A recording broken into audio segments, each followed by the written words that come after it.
when it comes to facial aesthetic medicine, and as a surgeon in particular, it's very important for us to understand that we have to be a scientist and an artist.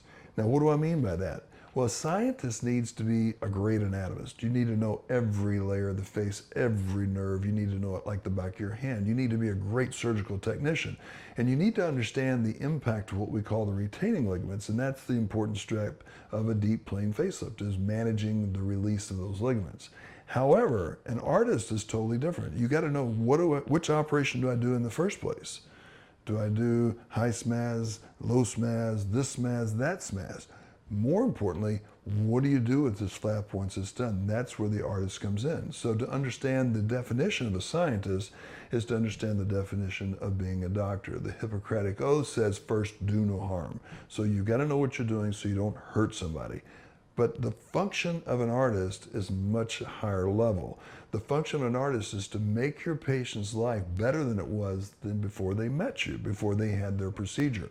So when it comes to the human face, remember, the human face is the most unique, the most diverse biological appearance of anything in the mammalian species.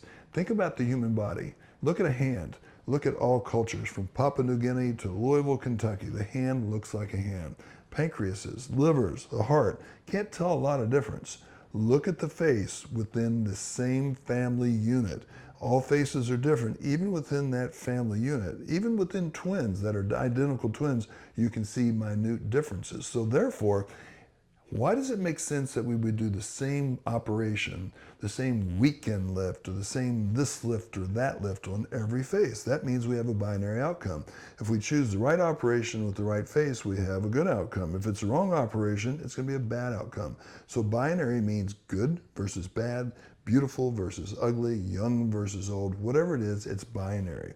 So remember, a good outcome in a facelift is very subtle. However, a bad outcome is so tragically obvious. And when we see these patients that have these bad outcomes, it's almost impossible to correct them. Sometimes, however, we see very famous people who had great operations. The problem is it's the wrong operation, and when it's all said and done, these iconic people go to their grave as a laughing stock of plastic surgery because they had a great operation, but it was the wrong operation for their face. And unfortunately, we're all defined by the worst outcomes. Somebody sees a bad facelift, everybody gets credit for it.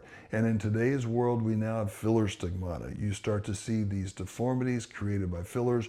We're all defined by the lowest common denominator. So our goals are to educate not just the clients, but also all the technicians, because remember, a rising tide raises all ships. And that's the importance of education for our clients and for other providers of aesthetic medicine.